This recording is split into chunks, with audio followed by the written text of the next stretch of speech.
Fatimah dilahirkan di Ummul Qura ketika orang-orang Quraisy merehab bangunan Ka'bah, yaitu 5 tahun sebelum kenabian. Fatimah sebagaimana putri-putri Rasulullah lainnya berada dalam satu ikatan bersama ibu mereka, Khadijah, dalam kelompok terdepan di pelataran Islam yang membenarkan risalah Rasulullah SAW. Sebagai seorang anak, tak ada yang bisa meragukannya bahwa Fatimah adalah anak yang berbakti kepada orang tua beliau. Pada tahun kedua setelah hijrah, Ali bin Abi Thalib menikahi Fatimah dengan mas kawin baju besi senilai 4 dirham. Keduanya menjalani kehidupan suami istri dengan penuh kebahagiaan. Sejarah tidak mengenal seorang perempuan yang mampu menghimpun kesabaran dan ketakwaan seperti halnya Fatimah Az-Zahra, putri Rasulullah SAW. Beliau juga seorang istri yang mengerti tugas dan posisinya.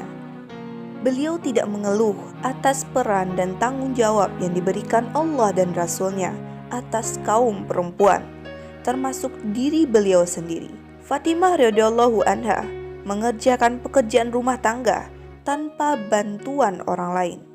Di sisi lain, beliau juga merupakan ibu yang baik, melahirkan anak-anak yang mencintai Allah dan Rasul-Nya Muhammad SAW.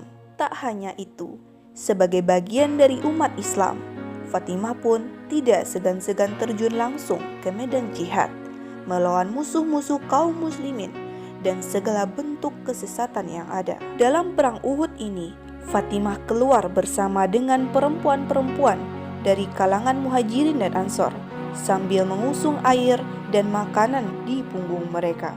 Tentang peran Fatimah radhiyallahu anha dalam perang Uhud, sahabat Sahal bin Sa'ad berkata, Rasulullah SAW terluka hingga gigi seri beliau patah.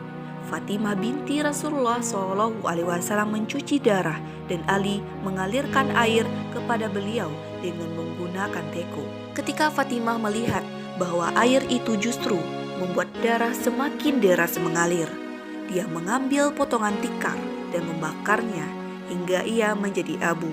Lalu dia menempelkan abunya di luka beliau hingga darah tidak lagi mengalir dari lukanya. Fatimah tidak terkungkung atau terpenjara hanya dalam peran domestiknya saja.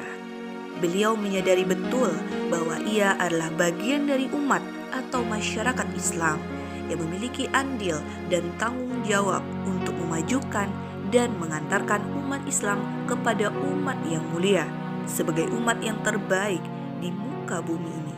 Subhanallah, ketakwaannya dan ketawakalannya kepada Allah serta ketinggian berfikirnya membawanya untuk dapat menjalankan seluruh perintah-perintah Allah secara sinergis dan harmonis, tidak mengutamakan yang satu lalu mengabaikan yang lain.